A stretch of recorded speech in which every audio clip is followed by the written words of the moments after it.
Welcome to the EXCELcast. I'm Jonathan Kuskiski from the EXCEL lab here at the University of Michigan School of Music, Theater, and Dance. And today I'm speaking with a special guest, Michael Spencer Phillips. Good morning. Good morning. Welcome. Great to have you. Thank you. Michael is a dancer and a choreographer, and of course, SMTD alum. Yeah. So welcome back. The last part being the most important.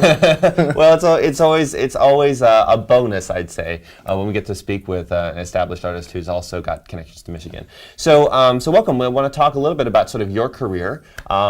So you are a dancer with RIOULT Dance New York. Yes. And have been actually a member of that company for 17 years, going on 17 years, Yeah, is that right? 17 years. Wow. So let's just start there. Okay, so you graduated from Michigan. It seems like you must have achieved that or gotten that opportunity fairly early. So can you talk a little bit about that? What happened when you graduated? You moved to New York, or what was the story? I did. I graduated. I had done, the Merce Cunningham Dance Company had done a residency here at University of Michigan, and while I was a student, and had done we had done one of the pieces, one of Merce's works, and so I kind of fell in love with that, and I started studying at the Cunningham Studios during the summer on scholarship, and when it was time between my junior and senior year, I was in New York for the summer, and there was a job opening as a RUG, which is a repertory understudy group, and so I wanted it, but I had to finish school. And there was kind of this willingness with Cunningham with the company and with the director of the second company to work with me and say, well, you know, if you could kind of get here in January, we could kind of, you know, make that work. And so I did. So I moved to New York. I graduated a semester early. The last semester here in Ann Arbor was, 22 credit hours and my senior thesis. Wow. And I was dancing in Peter Sparling's company here in Ann Arbor.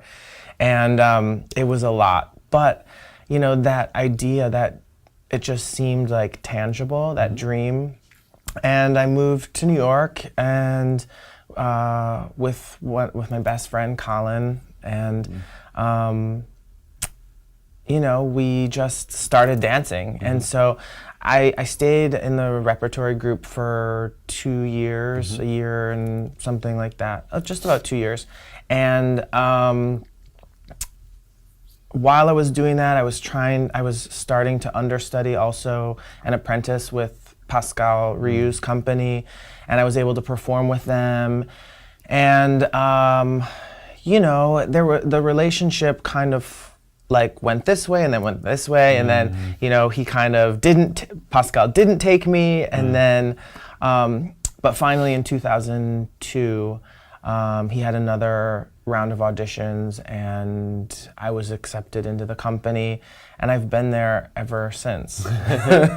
So yeah, I'm starting my 17th season as a full-time dancer with RIOULT, and that job has really been a dream. It has been when you get to work with one choreographer and really show them who you are and allow them to just be a part of that creative process and work with a man who is so talented for so long, who is young and very able and vibrant and a part of our studio life every day, and his wife, Joyce Herring, as our rehearsal director, the things I learned about the Graham technique and about the way to train a dancer and what it takes to really be a dancer in a company, and how to be a performer for so long, and how to take care of my body, take care of my instrument for a long period of time, what that takes. They taught me all of that. And as I progress in my career as a performer with the company specifically, emotionally and artistically, you have more and more to say. And while that's happening, your body is going, don't do this to me anymore, it hurts. But I just can't imagine doing anything else. I want to be able to dance for Pascal and Joyce until I don't look good in the work anymore. And we've had frank conversations about, when it's time, we can move you in this direction. But I've been really blessed to have found a family in the dance world that has been so good to me. Well, that's for great. so long. That's great, and it's fairly unusual also to look at that kind of extended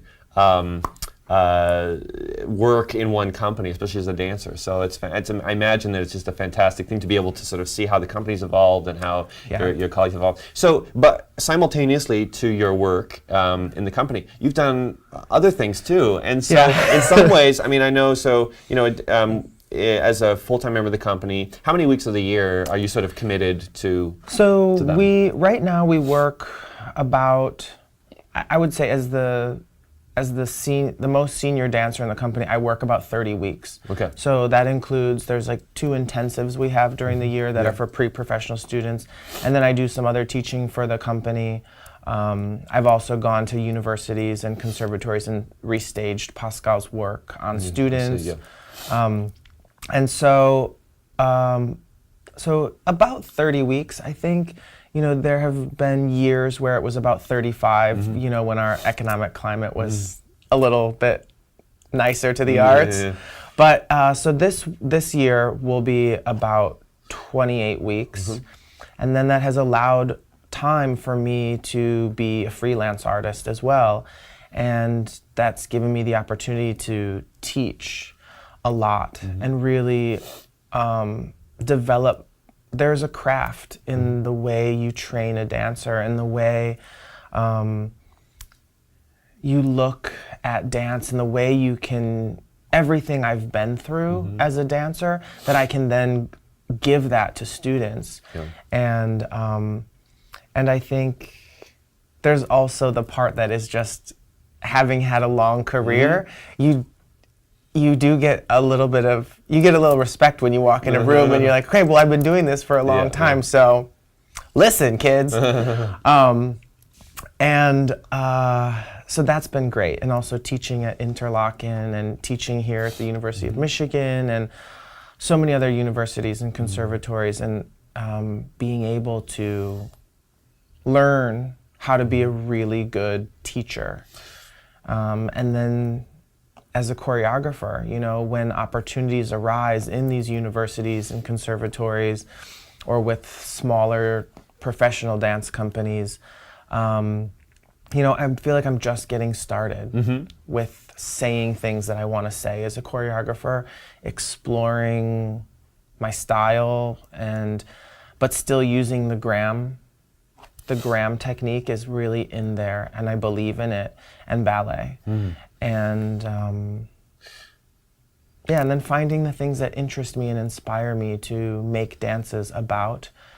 And then and now as learning how to be a collaborator in places that I didn't necessarily know I wanted to work, but bringing dance to different avenues that I have never explored before as an artist.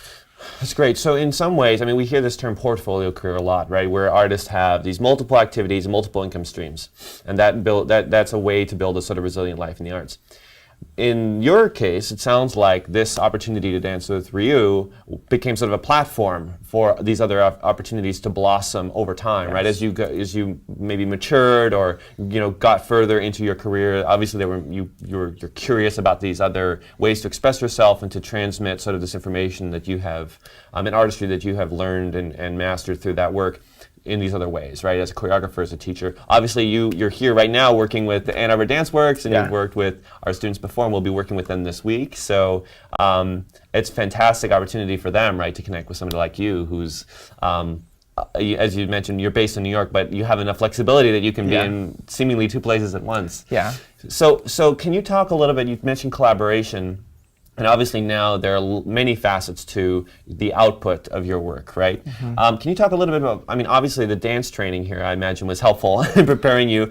Great. Integral, yeah. Were there other experiences that you had while you were a student here that helped prepare you for some of these new or emergent activities and sort of the collaborative work that you're involved in?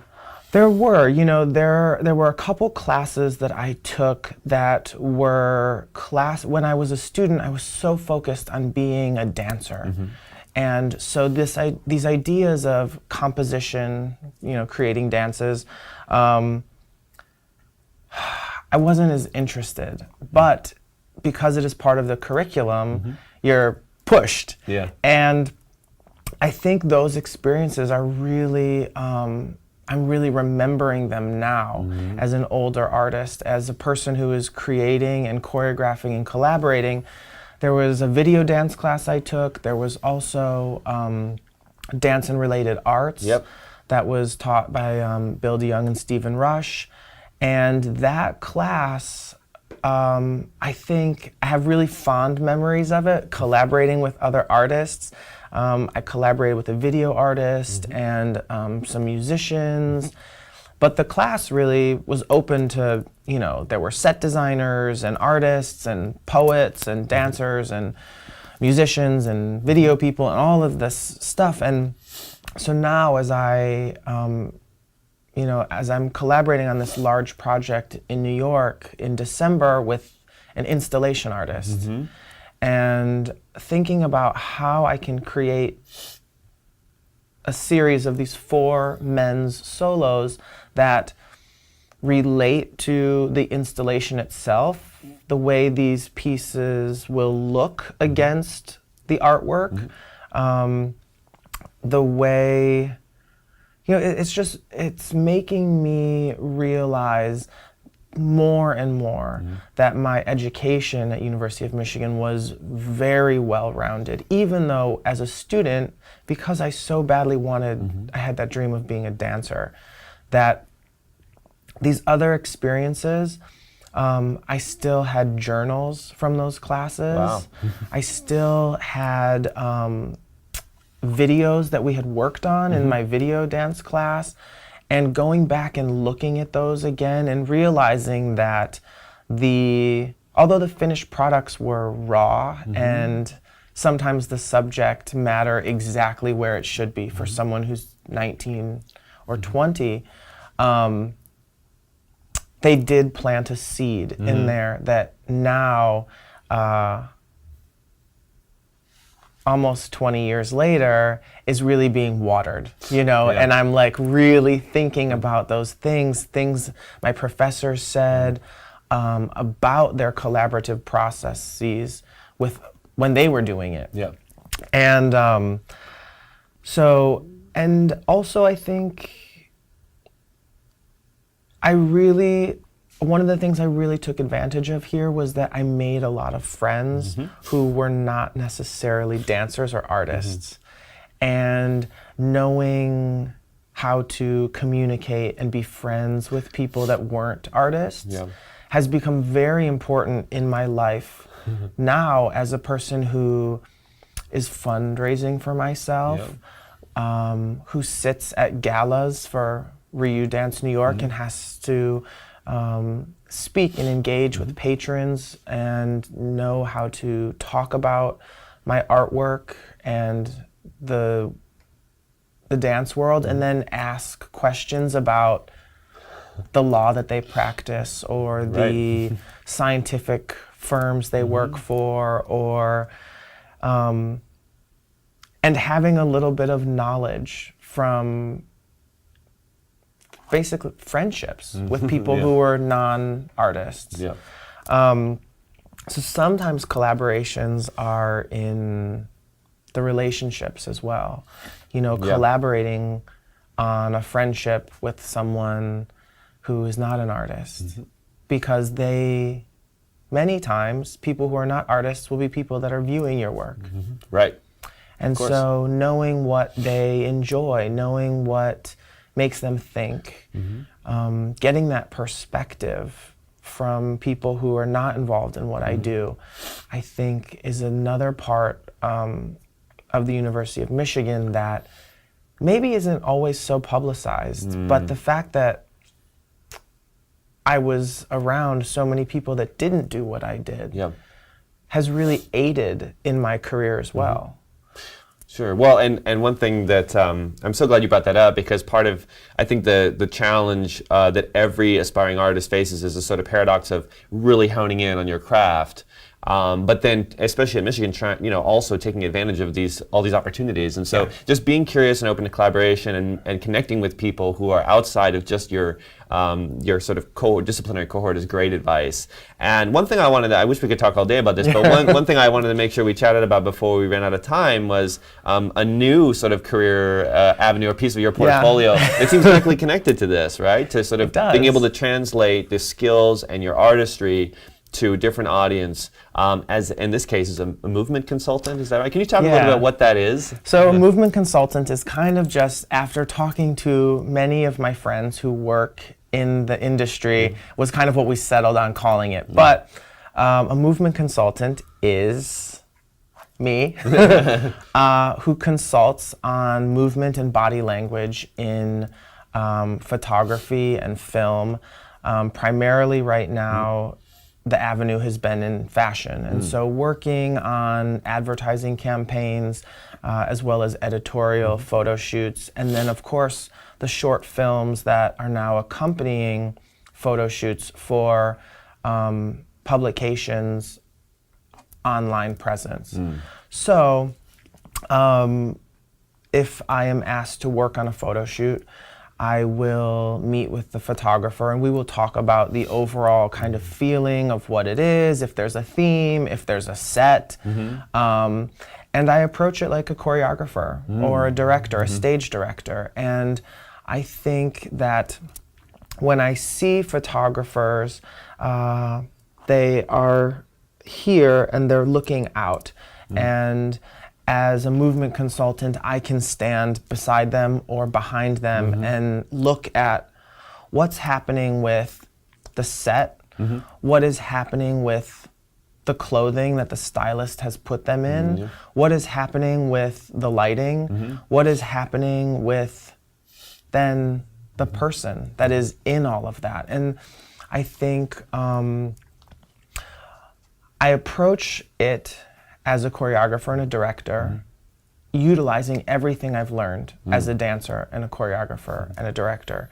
And I can look at the whole picture, because as a dancer or an actor or, directors, we have to know how the costume looks, what the lighting is doing, and then you have to be aware sort of yourself, but also of the entire environment. All of it. And so when I see the industry, when I see a photo shoot happening, the hair is they're very engaged with what the model's hair is doing. The makeup is very engaged with what's happening upon the face, or if there's body.